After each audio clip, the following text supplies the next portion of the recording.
Hello बच्चों, आप लोग कैसे हैं। आई होप आप लोग बहुत ही अच्छे होंगे। चलिए हम लोग फिजिक्स की क्लास में आगे बढ़ते हैं। फिजिक्स में कल आपको क्या पढ़ाया गया था? आपको पढ़ाए थे जब कोई आवेश किसी एक समान वैद्युत क्षेत्र में गति करता है तो उसका पथ जो होता है वो कैसा होता है बेटा? परवलयाकार होता है। उसी टॉपिक को हम लोग आज आगे ले चलेंगे। हम लोगों को नई हेडिंग आज लगानी है वैद्युत द्विध्रुव, जिसे हम लोग कहते हैं इलेक्ट्रिक डाइपोल। बहुत ही प्यारा सा टॉपिक है इलेक्ट्रिक डाइपोल, वैद्युत द्विध्रुव, जिसे हम लोग कहते हैं इलेक्ट्रिक डाइपोल। चलिए, डाइपोल मतलब क्या होता है? द्विध्रुव होता है, द्विध्रुव। ठीक, द्विध्रुव मतलब वो क्या है कि जिसके दो ध्रुव हो। ध्रुव मतलब केंद्र टाइप में होता है। ठीक है, तो चलिए देखते हैं। जैसे मान लीजिए हमारे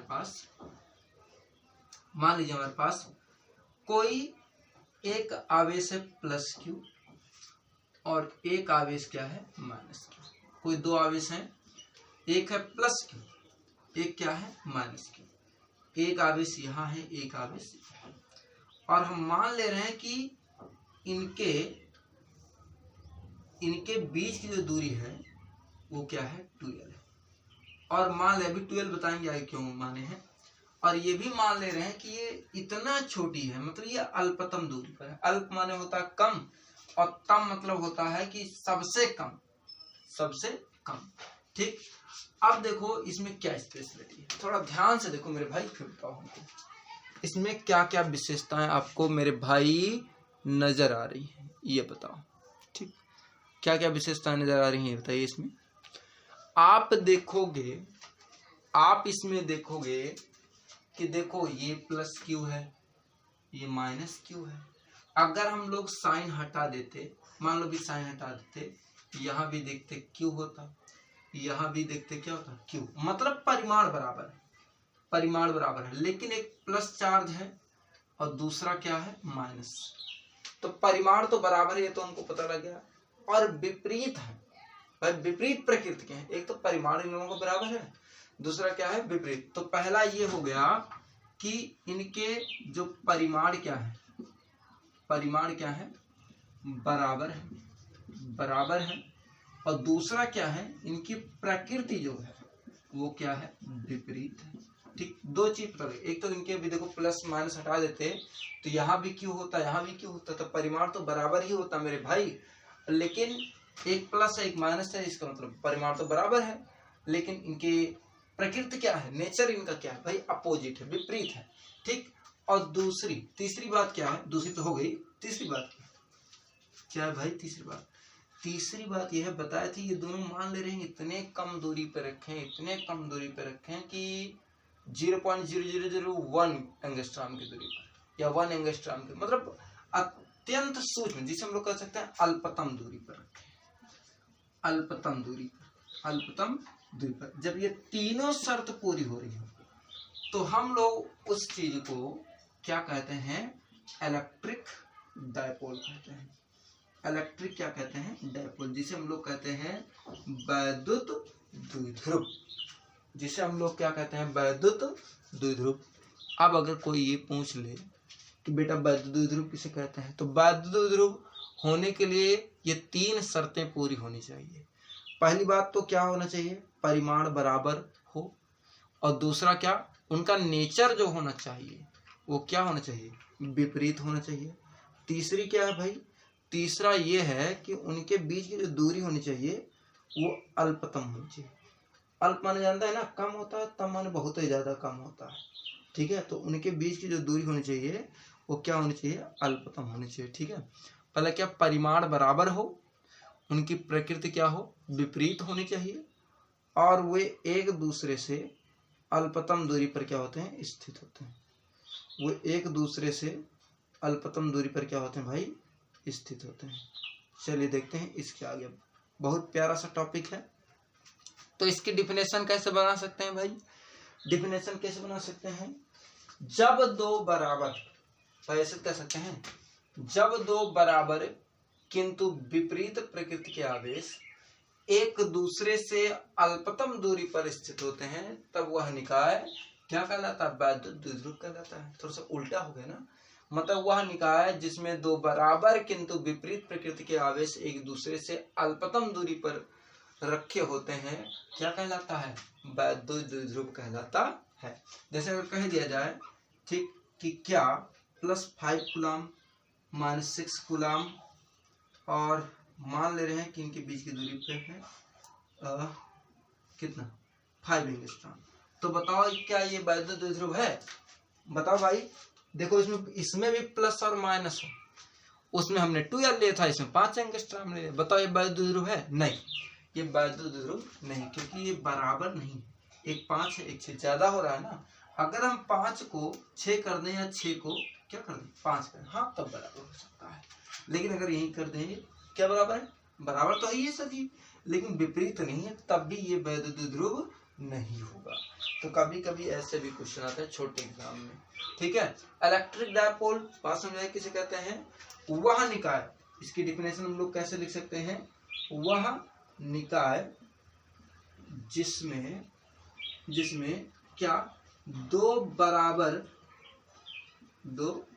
बराबर किंतु विपरीत आवेश, दो बराबर किंतु विपरीत आवेश एक दूसरे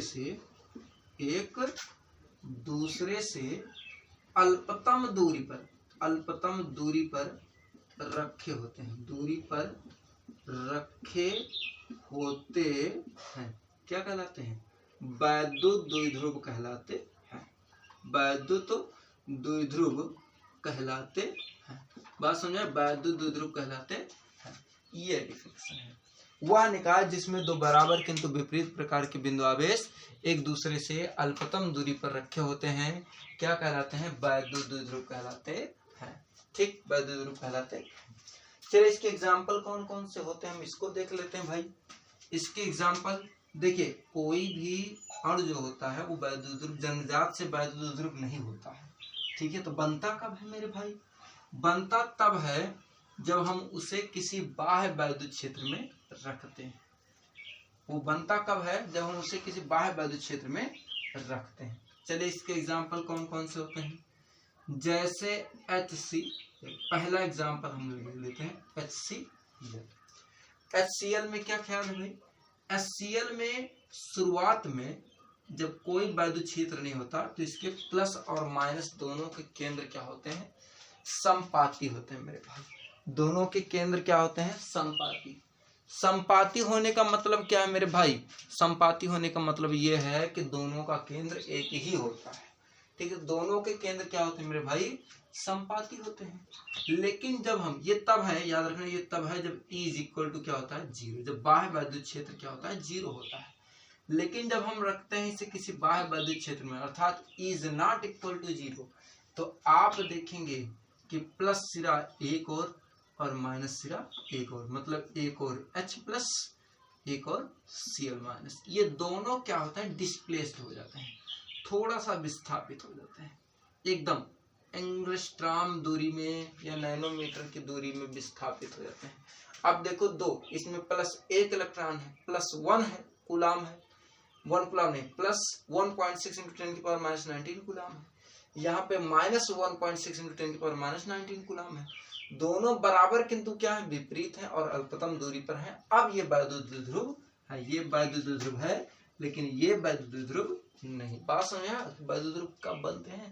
पहले जो अणु होते हैं उनके धन आवेश और इलेक्ट्रॉन के आवेश जो होते हैं वो क्या होते हैं? उनके केंद्र समपाती होते हैं। और जब हम उसे किसी बाह्य वैद्युत क्षेत्र में रखते हैं तो उनके अणुओं का थोड़ा सा क्या हो जाता है? विस्थापन होता है, एक सिरा प्लस एक सिरा माइनस हो जाता है। और वही फिर कंडीशन, दो बराबर हो गया किंतु विपरीत है। देखो यहाँ पे +1 है, यहाँ पे -1 है। दो बराबर किंतु विपरीत आवेश है, एक दूसरे से अल्पतम दूरी पर है, तो ये वैद्युत द्विध्रुव है कि नहीं मेरे भाई? है ना? बहुत प्यारा सा कॉन्सेप्ट है। अभी मान लो NH3 लिए होते, NH3, ठीक, NH3 बिल्कुल सेम टू सेम इसकी भी कहानी होती है, N3+ N3- और H3+, 3H+ हो जाएगा, ठीक है। ये होता हमारे पास। या NH3 के बाद H2O होता है, H2O होता है, H2O, और या CH4 होता है, ऐसे बहुत सारे अणु होते हैं जो सामान्य स्थिति में क्या होते हैं, द्विध्रुव नहीं होते हैं, लेकिन जब इसे किसी बाह्य वैद्युत क्षेत्र में रखते हैं तो द्विध्रुव होते हैं। बिल्कुल सेम प्रोसेस होता है। बात समझ में आई मेरे भाई? तो इसके एग्जांपल हैं HCl, NH3, H2O और CH4। चलिए हेडिंग लगाएंगे हम लोग वैद्युत द्विध्रुव का आघूर्ण। हेडिंग हम लोग क्या लगाएंगे, वैद्युत द्विध्रुव का आघूर्ण। ठीक, वैद्युत द्विध्रुव आघूर्ण। चलिए हेडिंग लगाएंगे हम लोग वैद्युत द्विध्रुव आघूर्ण। हेडिंग हम लोग लगाएंगे वैद्युत द्विध्रुव क्या, आघूर्ण। ठीक, वैद्युत द्विध्रुव आघूर्ण। अब चलिए देखते हैं हेडिंग क्या लगाएंगे, वैद्युत ध्रुव आघूर्ण। वो कैसे भाई, वैद्युत ध्रुव आघूर्ण किसे कहते हैं? वैद्युत ध्रुव कहते किसे हैं? वह निकाय जिसमें दो बराबर, ठीक, तो Q और Q दोनों बराबर, ये दो बराबर किंतु विपरीत प्रकार के आवेश 1 + 1 - एक दूसरे से अल्पतम दूरी पर स्थित होते हैं। एक दूसरे से अल्पतम दूरी पर क्या होते हैं, स्थित होते हैं। भाई देखो, एक +Q है, एक -Q है, दो बराबर है किंतु क्या है, विपरीत। तो दो बराबर किंतु विपरीत आवेश एक दूसरे से अल्पतम दूरी पर क्या होते हैं, स्थित होते हैं। एक दूसरे से अल्पतम दूरी पर स्थित होते हैं, तो उस आवेश को, सॉरी, उस निकाय को हम लोग क्या कहते हैं, वैद्युत ध्रुव आघूर्ण वैद्युत ध्रुव कहते हैं। और अल्पतम दूरी मान ले रहे हैं 2L। बात समझे? वह निकाय जिसमें दो बराबर किंतु विपरीत प्रकार के बिंदु आवेश एक दूसरे से अल्पतम दूरी पर स्थित होते हैं, उन्हें हम लोग वैद्युत ध्रुव कहते हैं। अब वैद्युत ध्रुव आघूर्ण किसे कहते हैं भाई? याद रखिएगा, इसका फार्मूला होता है वैद्युत द्विध्रुव आघूर्ण का। ठीक, वैद्युत ध्रुव किसका, आघूर्ण का। इसका फार्मूला क्या होता है? होता है कि किसी एक आवेश का परिमाण, किसी एक आवेश का परिमाण गुणे होता है उनके बीच, मतलब बीच की अल्पतम दूरी, बीच की अल्पतम दूरी। ठीक, तो इसी के गुणनफल को वैद्युत ध्रुव का क्या कहते हैं, आघूर्ण। क्या लिख सकते हैं वैद्युत ध्रुव का आघूर्ण किसे कहते हैं? क्या लिख सकते हैं भाई, कि दोनों आवेशों में से किसी एक आवेश के परिमाण, दोनों आवेशों में से किसी एक आवेश के परिमाण तथा उनके बीच की अल्पतम दूरी के गुणनफल को, उनके बीच की अल्पतम दूरी के गुणनफल को हम लोग वैद्युत ध्रुव क्या कहते हैं, आघूर्ण कहते हैं। देखो डिफिनेशन यही से बना रहे हैं, दोनों आवेशों में से किसी एक आवेश का परिमाण तथा उनके बीच की अल्पतम दूरी के गुणनफल को वैद्युत ध्रुव क्या कहते हैं, आघूर्ण कहते हैं मेरे भाई। आघूर्ण कहते हैं, वैद्युत ध्रुव क्या कहेंगे, आघूर्ण कहते हैं। दोनों आवेश, जब Q है +Q -Q, परिमाण का मतलब हो गया आपको नो साइन, कोई प्रतीक नहीं प्रदर्शित करना है, तो आप लिख देंगे Q। ठीक, परिमाण का मतलब होता है कि कोई भी आपको प्रतीक नहीं लिखना है, जैसे प्लस है या माइनस। ठीक, मतलब साइन को छोड़ करके, तो कोई आवेश नहीं लिखना। बीच की अल्पतम दूरी देखो कितना है, 2L है, तो अल्पतम दूरी क्या हो जाएगी, 2L। बीच की अल्पतम दूरी क्या हो जाएगी, 2L। अब गुणा अगर कर दें तो आ जाएगा 2QL। और याद रखिएगा वैद्युत द्विध्रुव के आघूर्ण को हम लोग P वेक्टर लिखते हैं, ठीक, तो वैद्युत द्विध्रुव का आघूर्ण क्या हो जाएगा, P वेक्टर बराबर हो जाएगा 2Q। भाई दोनों आवेशों में से किसी एक आवेश के परिमाण और उनके बीच की अल्पतम दूरी के गुणनफल को वैद्युत ध्रुव क्या कहते हैं, आघूर्ण कहते हैं। P वेक्टर = Q × 2L गुणा कराएंगे, भाई दोनों आवेश है, Q है, +-Q है। ठीक है, अब कोई एक आवेश का परिमाण लेंगे तो हमने +Q ले लिया, उनके बीच की अल्पतम दूरी लेंगे 2L है, तो Q × 2L ले लिया, दोनों का गुणा करा लोगे तो 2QL आ जाएगा।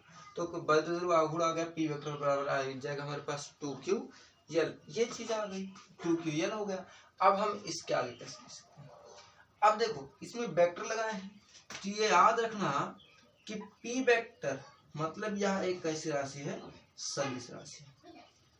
ये कैसी राशि है, सदिश राशि। सदिश राशि किसे कहते हैं भाई, वह राशि जिसमें परिमाण के साथ साथ क्या हो, दिशा हो। भाई अब आप लोगों के मन में एक क्वेश्चन ये उठ रहा है, सर अगर ये सदिश राशि है तो बता दीजिए इसकी दिशा ही क्या होती है। ठीक, इसकी दिशा ही क्या होती है, ये भी तो भाई क्वेश्चन उठता है, अगर ये सदिश राशि है तो इसकी दिशा क्या होती है। तो याद रखना इसकी जो डायरेक्शन होती है, ठीक, इसकी डायरेक्शन जो होता है वो क्या होती है, नेगेटिव से पॉजिटिव की ओर होती है। इसकी जो दिशा होती है वो ऋण आवेश से धन आवेश की ओर होती है, मतलब इसमें जो दिशा होगी वो ऐसी, ठीक। इसकी जो दिशा होती है वो ऋण आवेश से क्या होती है, धन आवेश की ओर होती है। समझ में आया मेरे भाई। इसकी जो दिशा होती है वो कैसे होती है, वो ऋण आवेश से धन आवेश की ओर होती है मेरे भाई, ऋण आवेश से धन आवेश की ओर होती है। कोई डाउट है आप लोगों को, कोई डाउट है नहीं। इसकी जो दिशा होती है वो ऋण आवेश से किस ओर होती है, धन आवेश की ओर होती है। कोई डाउट। चलिए हम लोग नेक्स्ट हेडिंग लगाएंगे, वैद्युत द्विध्रुव आघूर्ण का मात्रक एवं क्या बीमा। वैद्युत द्विध्रुव आघूर्ण का मात्रक एवं बीमीय सूत्र लिखेंगे। भाई बीमा तो उसकी घातें होती हैं, बीमीय सूत्र लिखेंगे, ठीक है। चलिए देखते हैं वैद्युत द्विध्रुव आघूर्ण का मात्रक एवं क्या बीमीय सूत्र। अब ये लिखेंगे, अभी हम लोग निकाले हैं P बराबर 2Ql, ठीक। P बराबर क्या निकाले हैं, 2Ql। बहुत ही प्यारा सा कॉन्सेप्ट है। P vector equal to 2Ql है तो हम लिख सकते हैं P वेक्टर का मात्रक बराबर, ठीक, Q को अलग कर लीजिए, Q का मात्रक, ठीक, गुणे 2L का मात्रक। क्यों, ये तो होता है मेरे भाई, Q है तो लिख दिए Q का मात्रक, 2 को और L को एक साथ ले 2L का मात्रक, या L का भी मात्रक लिखो, कोई गलत नहीं काटेगा, ठीक है। अब Q का मात्रक क्या होगा, कूलम।